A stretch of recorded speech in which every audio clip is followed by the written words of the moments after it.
Hey guys, welcome back to my YouTube channel CA Shweta Verma. Guys, जब भी कोई occasion होता है, कोई शादी हुई, पार्टी हुई, वेडिंग एनिवर्सरी हुई, तो गिफ्ट मिलना बहुत नॉर्मल सी बात होती है। और जब रिलेटिव्स होते हैं तो वो तो आपस में एक दूसरे को वैसे ही गिफ्ट लेते देते रहते हैं, out of love and affection. लेकिन हमारे इनकम टैक्स को ये वर्ड गिफ्ट समझ में नहीं आता। उसको तो बस इनकम और टैक्स, ये दो वर्ड समझ में आते हैं। आज की इस वीडियो में हम देखेंगे कि जब हम किसी रिलेटिव से कोई गिफ्ट रिसीव करते हैं तो उसके इनकम टैक्स में क्या प्रोविजन होते हैं। वीडियो बहुत अच्छी और इम्पोर्टेंट होने वाली है, लास्ट तक जरूर देखिएगा। केसेस को एग्जाम्पल के साथ कवर करेंगे, प्लस टैक्स प्लानिंग भी सीखेंगे। तो वीडियो को स्टार्ट करते हैं। लेकिन वीडियो को स्टार्ट करने से पहले अगर आपको वीडियो अच्छी लगे तो प्लीज वीडियो को लाइक कर दीजिएगा, चैनल को सब्सक्राइब कर दीजिएगा और वीडियो को ज्यादा से ज्यादा शेयर कर दीजिएगा। चलिए स्टार्ट करते हैं। सबसे पहले गिफ्ट कैसे रिसीव कर सकते हैं, किस फॉर्म में रिसीव कर सकते हैं। हमें कैश मिल सकता है, बोलते हैं ना लिफाफे, लिफाफे मिलते हैं। कैश मिल सकता है गिफ्ट में। चेक कोई काट के दे सकता है, खुश होके चेक काट दिया कि ये ले तेरे पैसे, ये गिफ्ट, ये हो सकता है। बैंक टू बैंक ट्रांसफर कर सकते हैं गिफ्ट में। कोई मूवेबल प्रॉपर्टी हमें रिसीव हो सकती है, जैसे कि कार गिफ्ट में मिल गई या ज्वेलरी गिफ्ट में मिल गई, या फिर शेयर्स हैं, डिबेंचर्स हैं, कोई सिक्योरिटी, अदर सिक्योरिटी, ये भी गिफ्ट में मिल सकती है, मूवेबल है। ठीक है, तो मूवेबल प्रॉपर्टी भी हमें गिफ्ट में मिल सकती है। एक मूवेबल प्रॉपर्टी भी मिल सकती है, जैसे कि कोई लैंड है, बिल्डिंग है, फ्लैट है, कोई घर है, वो भी हमको गिफ्ट में रिसीव हो सकता है। क्यों नहीं हो सकता। तो गिफ्ट किसी भी फॉर्म में रिसीव हो सकता है। गिफ्ट हमें किससे मिल सकता है, रिलेटिव से मिल सकता है गिफ्ट, है ना। कोई फ्रेंड हो या फिर किसी थर्ड पार्टी से भी रिसीव हो सकता है। अब ये तो कब रिसीव होंगे कि जब कोई फंक्शन हो, कोई ओकेजन हो, उसमें आ रहे हैं तो उसमें गिफ्ट लेकर आएंगे सब। तो ये तो वो वाला केस है। और रिलेटिव से फंक्शन में भी मिल सकता है, और वैसे भी लव एंड अफेक्शन, प्यार के चलते कोई दे सकता है। बेटे ने पापा को दे दिया, पापा ने बेटे को दे दिया, इस तरह से जो फैमिली रिलेशंस होते हैं इसमें भी गिफ्ट चल सकता है कभी भी। आज हम किसकी बात करेंगे, एक चीज और देख लीजिए, आज हम इसमें केवल रिलेटिव से जो गिफ्ट रिसीव होता है केवल उसकी बात करेंगे। इसके लिए एक सेपरेट वीडियो में अलग से बनाऊंगी। ठीक है, आज की वीडियो में क्या है, जो रिलेटिव से गिफ्ट रिसीव हो रहा है उसको इनकम टैक्स में कैसे दिखाना है, क्या करना है उसका। देखिए, अब रिलेटिव कौन होते हैं, रिलेटिव से गिफ्ट रिसीव करें, रिलेटिव कौन होते हैं। इंडिविजुअल के केस में मान लीजिए मिस्टर एक्स है, मिस्टर एक्स हैं, उनके रिलेटिव कौन कौन हुए, उनके दादा दादी उनके रिलेटिव होंगे, उनके मम्मी पापा उनके रिलेटिव होंगे, उनके भाई बहन हुए, स्पाउस हुए, मतलब मिसेस एक्स हुई, और अगर यहाँ मिसेस एक्स हुई तो मिस्टर एक्स, उनके स्पाउस हुए, स्पाउस होते हैं। ठीक है, और बच्चे हुए तो सन, डॉटर, कोई भी, ये क्या होते हैं, रिलेटिव होते हैं। इनसे आगे बढ़ते हैं, तो जैसे अगर मम्मी पापा हुए मिस्टर एक्स के, तो उनके भाई बहन, उनके भाई बहन, जैसे अगर पापा की साइड देखे तो कौन होते हैं, चाचा है, ताऊ है, बुआ है, और मम्मी की साइड देखे तो कौन, मौसी है, मामा है, ये रिलेटिव हुए। स्पाउस की साइड से देखे तो स्पाउस के ब्रदर सिस्टर, मतलब मिस्टर एक्स के साला साली, ये सब कौन होते हैं, रिलेटिव होते हैं। स्पाउस के मम्मी पापा, सास ससुर, मतलब मिस्टर एक्स के, और दादा दादी, ये भी रिलेटिव की कैटेगरी में आते हैं।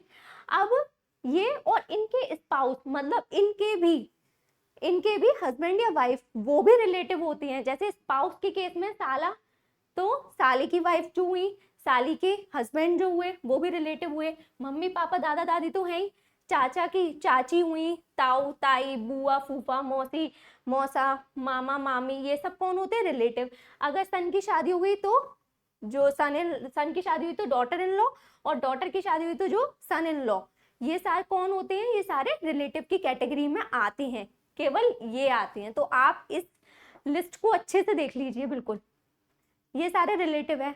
अब इनको अच्छे से क्यों देखना है, क्योंकि इनसे जो भी आप गिफ्ट रिसीव करोगे, कभी भी, कितना भी, तो जो भी रिसीव करते हो ना, सब कुछ टैक्स फ्री होता है। आपको इनकम टैक्स कुछ भी नहीं कहता। आप कितना भी अमाउंट रिसीव करो, कोई प्रॉपर्टी रिसीव करो, कार, ज्वेलरी, कुछ भी रिसीव करो, ठीक है, इस वाले केस में अमाउंट टैक्स फ्री होता है। आप कितना भी अमाउंट ले सकते हैं इन सब से। ये हमारे रिलेटिव्स हैं। ध्यान देने वाली बात क्या है कि चाचा ताऊ बुआ इन्हीं तक लिमिटेड है।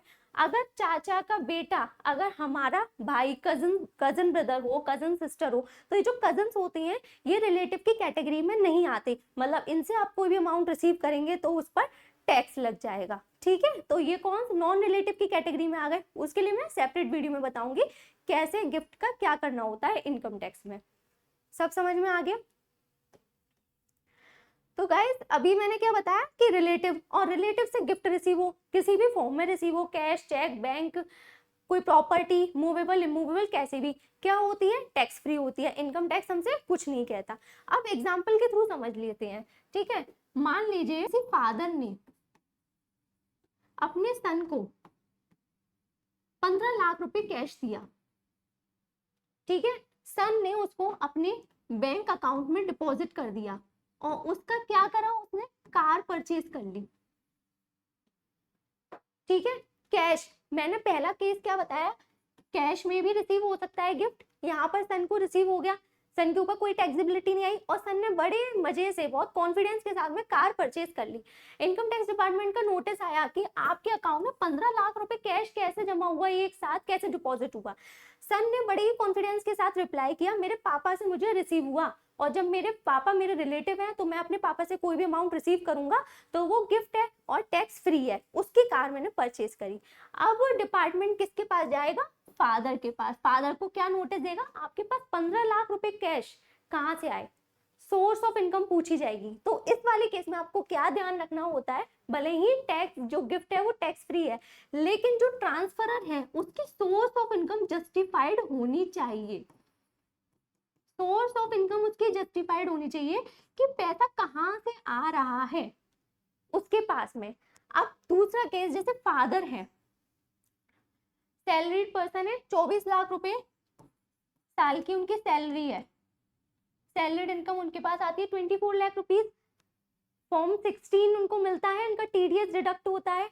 ठीक है, टैक्स पे करते हैं वो, और उसके बाद में वो 15 लाख रुपए अपने सन के अकाउंट में ट्रांसफर कर देते हैं, डायरेक्ट कैश ना लेकर अकाउंट में ट्रांसफर करते हैं, बैंक टू बैंक ट्रांसफर कर सकते हैं, इसमें भी दिक्कत तो कोई नहीं है। लेकिन इससे क्या होगा कि इनकी सोर्स ऑफ इनकम तो जस्टिफाइड होती है ना, कि बैंक में सैलरी इनकम आती है और बैंक टू बैंक वो ट्रांसफर कर देते हैं, इसमें कोई प्रॉब्लम नहीं होगी। सन को वो ट्रांसफर कर रहे हैं, सन पे कार बाय कर रहा है, कर सकता है, बिल्कुल कर सकता है।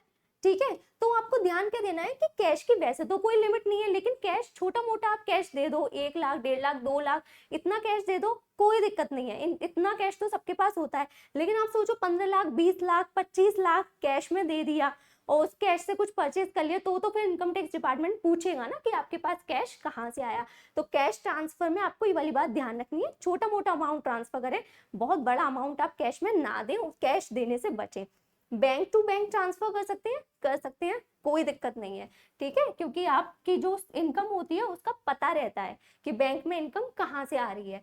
तीसरा केस है, अब फादर है, फादर के पास कार है, कार वो सन को डायरेक्ट ट्रांसफर कर सकते हैं, कर सकते हैं, मूवेबल प्रॉपर्टी है, दे सकती है, सन है, सन रिलेटेड पार्टी है, सन के ऊपर कोई टैक्सेबिलिटी आएगी, कुछ नहीं आएगा, कोई कुछ नहीं पूछेगा, डिपार्टमेंट कुछ नहीं कहेगा, आप दे सकते हो। फादर का अपना हाउस है, अपने बेटे को देना चाहते हैं, दे सकते हैं, दे सकते हैं, कोई प्रॉब्लम नहीं है। इस वाले केस में अब जैसे हाउस वाला केस लेते हैं, हम फोर्थ एग्जांपल लेते हैं। अब फादर ने एक दिन बोला सन से कि जा ये घर तेरे नाम हुआ, ठीक है, मैं ये घर आज से तुझको दे रहा हूँ, तो क्या ऐसे बातों से ही ट्रांसफर हो जाएगा? क्या करना पड़ेगा इसके लिए? गिफ्ट डीड बनवानी पड़ेगी। बातों से काम तो नहीं होता ना, कोई तो डॉक्यूमेंट होगा जिसके थ्रू वो अपने घर को ट्रांसफर करेगा, अपने सन को गिफ्ट करेगा, है ना? किससे करेगा? गिफ्ट डीड के थ्रू करेगा। अब फादर कहते हैं कि मैं विल बना देता हूँ, गिफ्ट डीड क्या बनवाऊं, मैं विल बनवा देता हूँ, विल के थ्रू मैं सन को ट्रांसफर कर देता हूँ। देखिए, विल और गिफ्ट डीड दोनों में डिफरेंस होता है। विल क्या होती है, वो ट्रांसफरर की डेथ के बाद एग्जीक्यूट होती है, ओके, लेकिन गिफ्ट डीड इमीडिएट इफेक्ट से एग्जीक्यूट हो जाती है। ठीक है, और गिफ्ट डीड इररिवोकेबल होती है। जैसे आप गिफ्ट देते हैं ना, तो गिफ्ट देने का पर्पस क्या होता है कि मैंने इसको दे दिया, मैं उससे वापस नहीं लूंगा।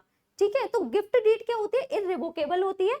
दूसरा, ये जो होती है गिफ्ट डीड को कोई चैलेंज नहीं कर सकता, कोई कोर्ट या कोई थर्ड पार्टी बाद में बोल दे कि नहीं ये जो है ये ट्रांसफर नहीं हो सकता है। तो गिफ्ट डीड क्या होती है, आपके पास सेफ डॉक्यूमेंट है, इसको कोई चैलेंज नहीं कर सकता, ये आपके पास होती है प्रूफ के तौर पर कि ये जो घर है वो मुझे मिल गया। इसी तरह से कार है, कार ट्रांसफर हो रही है, गिफ्ट डीड बनवा लीजिए, गिफ्ट डीड के थ्रू ट्रांसफर कर लीजिए। अब घर है, घर में तो आप गिफ्ट डीड बनवाएंगे तो वहां पर जाकर उसको तहसील में आप रजिस्टर्ड भी करवानी पड़ेगी, उसमें स्टैम्प ड्यूटी है, रजिस्ट्रेशन चार्जेस है, ये आपको पे करने पड़ेंगे मूवेबल प्रॉपर्टी के केस में। यहाँ पे कार है तो कार पे आप स्टैम्प पेपर पे सिंपली एक गिफ्ट डीड बनवा लीजिए और सिग्नेचर करवा कर रख लीजिए। ज्यादा नहीं होता, 1500 रुपए का जो होता, मतलब प्रॉपर्टी की वैल्यू के अकॉर्डिंग स्टैम्प पेपर आता है। आप तहसील में जाकर आप पता कर सकते हैं कितने का स्टैम्प पेपर होगा, वो बनवा कर रख लीजिए। सेम ऐसे ही अगर जैसे 24 लाख रुपए, जैसे मम्मा बोला ना फादर की सैलरी 24 लाख रुपए आती है, वो 15 लाख रुपए सन को ट्रांसफर करना चाहते हैं बैंक टू बैंक, कर सकते हैं, कर सकते हैं। लेकिन उस वाले केस में भी आप गिफ्ट डीड बनवा लीजिए, एक सिंपल गिफ्ट डीड बना लीजिए। ये एक ब्लैंक पेपर पर भी नॉर्मली गिफ्ट डीड टाइप होती है, बहुत सिंपल, मतलब इसमें कुछ नहीं होता। जो ट्रांसफरर होता है वो पॉइंट्स लिख देता है कि मेरा नाम ये है, मेरा पैन नंबर ये है, आधार नंबर ये है, मैं अपने सन को रिलेशन बता देता है, मैं अपने सन को इतना अमाउंट ट्रांसफर कर रहा हूँ out of love and affection, अब ये अमाउंट उसी का ही है, मैं उसको नहीं लूंगा, और कोई लीगल हेयर भी मेरा कोई थर्ड पर्सन भी कोई इसमें ऑब्जेक्शन नहीं कर सकता, मैं अपने होशो आवाज में उसको ट्रांसफर कर रहा हूँ। ठीक है, ये सारी चीजें लिखी जाती है। और फिर जो ट्रांसफरी होता है वो भी नीचे एक्सेप्टेंस देता है, अपनी फादर सिग्नेचर कर देंगे उसमें, नीचे एक्सेप्टेंस होगी ट्रांसफरी की कि मैं ये जो अमाउंट है वो मेरा बैंक अकाउंट, अपने बैंक अकाउंट मेरे इसमें मैं ले रहा हूँ, मेरा चेक नंबर ये है, डेटेड ये है, इसमें मैं अमाउंट को रिसीव कर रहा हूँ, मुझे अमाउंट रिसीव हो गया, और वो भी अपने सिग्नेचर कर देता है। इस तरह की सिंपल सी गिफ्ट डीड होती है। आप गूगल करेंगे तो आपको गिफ्ट डीड का वहां पे पूरा मिल जाएगा कि कैसे बनाई जाती है, सारे पॉइंट्स आपको मिल जाएंगे। ठीक है, तो इस तरह से आप गिफ्ट डीड बनाकर रख सकते हैं, सिंपल पेपर में भी बनाकर रख सकते हैं। स्टैम्प पेपर में अगर आप बनाते हैं तो वेल एंड गुड है, उसकी जो वैलिडिटी अच्छी होती है, मतलब जेन्युइननेस होती है उसमें। ठीक है, तो वो ज्यादा सेफर साइड का ऑप्शन है, स्टैम्प पेपर पे आप गिफ्ट डीड को बनवा कर रख लीजिए। वैसे भी देखिए, जब भी हम कोई कुछ भी गिफ्ट में देते हैं ना, तो गिफ्ट देने का बेस्ट वे क्या होता है, आपको घर गिफ्ट देना है, ठीक है, या फिर आपको कार गिफ्ट देनी है, मतलब नया नया घर गिफ्ट करना है आपको, या नई कार गिफ्ट करनी है, अपनी खुद की करनी है तो वो हो ही जाएगी, आपको नया देना है। तो उस वाले केस में पहले आप बैंक में पैसा ट्रांसफर करें, फादर सन को देना चाहते हैं ना, तो पहले बैंक में अमाउंट ट्रांसफर कर दे। बैंक में अमाउंट ट्रांसफर करने के बाद में सन उसको परचेज कर ले, कार है, घर है, अपने नाम से। बेस्ट तरीका यही होता है, पहले आप अकाउंट में ट्रांसफर करो, एक गिफ्ट डीड बनवा दो, उसकी भी जितना भी पैसा आप ट्रांसफर कर रहे हो, 20 लाख, 30 लाख, 40 लाख, 50 लाख, 1 करोड़, कुछ भी जो भी ट्रांसफर करना चाहते हो आप ट्रांसफर कर दो, गिफ्ट डीड बना लो, उसमें लिख दो कि आप ट्रांसफर कर रहे हो, किसको कर रहे हो, क्यों कर रहे हो, आपने कब किया है, सिग्नेचर करवा के, विटनेस के सिग्नेचर करवा के आप अपने पास डीड बनाकर स्टैम्प पेपर पर डीड बनाकर रख लो। और फिर उसके बाद में इस पर्सन को जो ट्रांसफर है वो उस पैसे से जो भी लेना चाहे ले सकता है, कोई प्रॉब्लम नहीं आएगी। इस तरह से वर्क करते हैं गिफ्ट। क्लियर? आई होप ये चीज समझ में आ गई होगी आपको।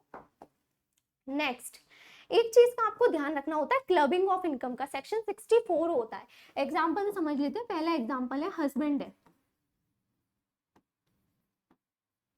हस्बैंड है और वो वाइफ को, देखिए हस्बैंड वाइफ को 10 लाख रुपए देते हैं, गिफ्ट दे सकते हैं, रिलेटेड पार्टी है, कोई बात नहीं, कोई प्रॉब्लम नहीं है। वाइफ क्या करती है, उस 10 लाख रुपए की एफडी करा लेती है, और 7% की रेट ऑफ इंटरेस्ट है एफडी की, तो 70,000 रुपीज उनकी इनकम हो जाती है ईयरली। ठीक है, इस वाले केस में क्या होगा ना, ये जो 70,000 रुपए है जो वाइफ को मिल रहे हैं उस एफडी के अमाउंट से जो कि हस्बैंड ने ट्रांसफर किए थे, तो इससे ये जो 70,000 रुपए ये हस्बैंड की इनकम बन जाएगी, उसकी इनकम में इंक्लूड हो जाएगी। 70,000 वाइफ की इनकम में इंक्लूड नहीं होगी।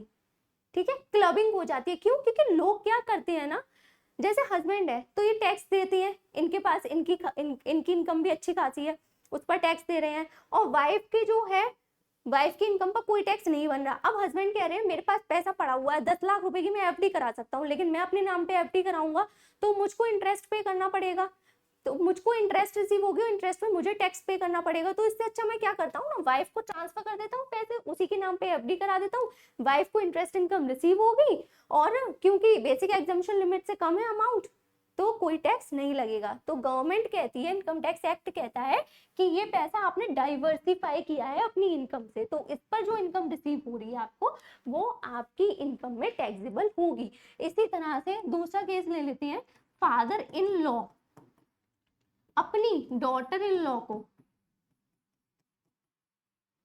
डिवेंचर ट्रांसफर करती हैं, कर सकती है। मैंने आपको बताया था ना, मूवेबल प्रॉपर्टी है, ये भी गिफ्ट देते हैं, ये भी गिफ्ट दे सकते हैं, ठीक है। इसमें डॉटर इन लॉ को इन डिवेंचर से इंटरेस्ट रिसीव होती है, क्या होगा, वो interest income father in law की इनकम मानी जाएगी, ठीक है, क्योंकि यहाँ पर भी फादर इन लॉ ने डिवेंचर की इंटरेस्ट इनकम को डाइवर्सिफाई किया है डॉटर इन लॉ की तरफ। तीसरा केस है, क्या हो सकता है कि फादर है और माइनर चाइल्ड है, कोई माइनर चाइल्ड है 18 years, below the age of 18 year, उसको हाउस देते हैं, हाउस गिफ्ट कर देते हैं। अब उस हाउस से रेंटल इनकम जनरेट होती है, उस रेंटल इनकम का क्या होगा, माइनर चाइल्ड की इनकम नहीं मानी जाएगी, वो इनकम किसकी मानी जाएगी, फादर की, क्लबिंग हो जाएगी। कौन सा सेक्शन है ये, सेक्शन 64, और ये सेक्शन 64 इन तीन केसेस को ही कवर करता है। हस्बैंड गिफ्ट देता है स्पाउस को, वाइफ को, तो मतलब स्पाउस एक दूसरे को ट्रांसफर करते हैं, या father in law daughter in law को दे, या mother in law daughter in law को दे, या फिर फादर माइनर चाइल्ड को दे, ठीक है। तो ये तीन केसेस कवर होते हैं। अगर इसमें कोई पैसा, कोई मनी, कुछ भी अमाउंट ट्रांसफर हो रहा है और उससे कोई इनकम जनरेट हो रही है, ठीक है, इनसे इनकम जनरेट हो रही है, तो वो इनकम किसकी इनकम मानी जाएगी, ट्रांसफर की इनकम मानी जाएगी, और इसको टैक्स पे करना पड़ेगा। क्लियर। अब हम इनसे बचना चाहते हैं, हम चाहते हैं कि ये क्लबिंग ना हो, क्योंकि हमने तो ट्रांसफर किया ही इसीलिए, अब हम क्लबिंग नहीं करवाना चाहते।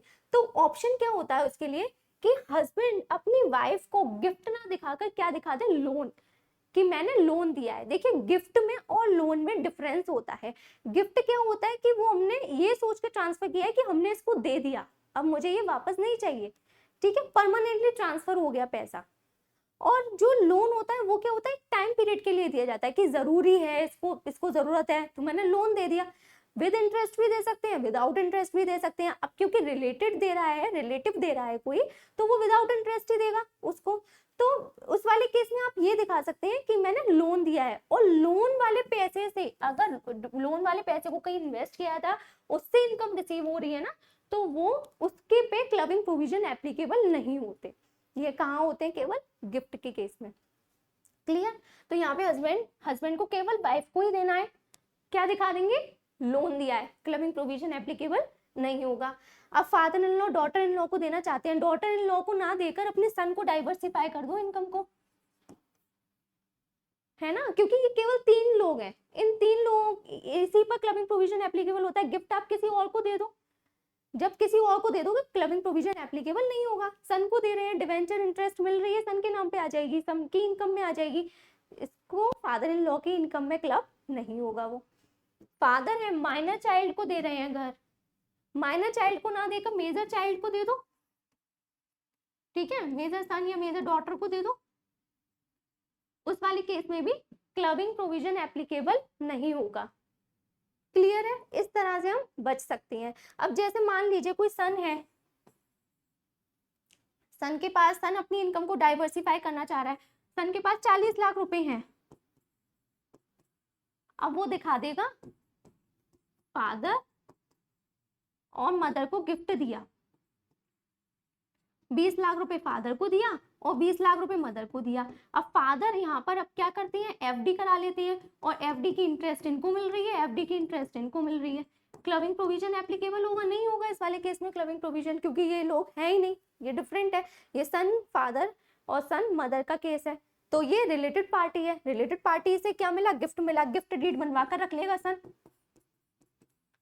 क्योंकि अमाउंट ज्यादा है। देखो हर केस में नहीं बनता, यहाँ पे 4 लाख रुपए ट्रांसफर करते हो, गिफ्ट डीड की जरूरत ही नहीं होती, इतने पैसे तो वैसे ही ट्रांसफर हो जाते हैं। अब 40 लाख एक हायर अमाउंट है, उस वाले केस में आप गिफ्ट डीड बनवा कर रख ले तो वो ठीक रहता है। अब वो उसने गिफ्ट डीड बनवा कर रख ली अपने पास में, नॉर्मल पेपर पे बनवा कर रख लो, आप सिग्नेचर कर लो दोनों पार्टीज, ठीक है ना।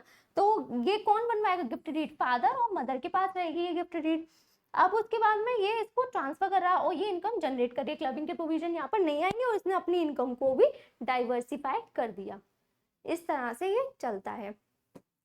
क्लबिंग प्रोविजन समझ में आ गया? आपको ध्यान देना है कि आप गिफ्ट दे रहे हैं ना, तो उस पर जो इनकम जनरेट होगी, अगर ये केसेस होते हैं तो वो आपकी इनकम में इंक्लूड हो जाएगा। एक चीज और, जैसे ये इनकम है, इस इनकम को फर्दर कहीं इन्वेस्ट कर दिया और यहाँ से कोई इनकम आ रही है, 70,000 इनकम आई थी ना, इसको भी कहीं इन्वेस्ट कर दिया, वहां से 7,000 आ रही है, तो ये इनकम और इनकम हो गई।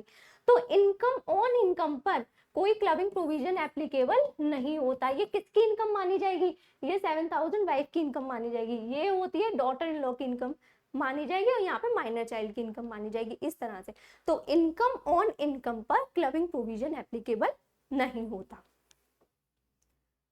अब ये जो सारी चीजें मैंने समझाई हैं आपको, ये मैंने लिख दिया है यहाँ पर। और पहले ही मैंने आपको बता दिया था, रिलेटिव से कोई अमाउंट रिसीव होता है नॉट टैक्सेबल, टैक्सेबल ही नहीं है, वो हमारी इनकम ही नहीं है। आपको कहीं नहीं दिखाना उसको आईटीआर में, क्योंकि वो इनकम नहीं होती है। वो उसको क्या बोलते हैं? Capital receipt. तो कैपिटल रिसीट को कहीं भी आईटीआर में शो नहीं करना होता। ये लिखा हुआ है। गिफ्ट कहाँ से ले सकते हैं? कैसे भी, किसी भी फॉर्म में रिसीव हो सकता है रिलेटिव से, कोई दिक्कत नहीं है। गिफ्ट डीड बनवा कर रख लो सेफर साइड। और क्लबिंग प्रोविजन को भी अपने दिमाग में ध्यान रखकर चलना है कि कोई इनकम तो जनरेट नहीं हो रही, वरना वो हमारी इनकम मान ली जाएगी। तो आई होप आपको वीडियो अच्छी लगी होगी। वीडियो को लाइक कर दीजिए, शेयर कर दीजिए और चैनल को सब्सक्राइब करना ना भूलें। Thank you so much.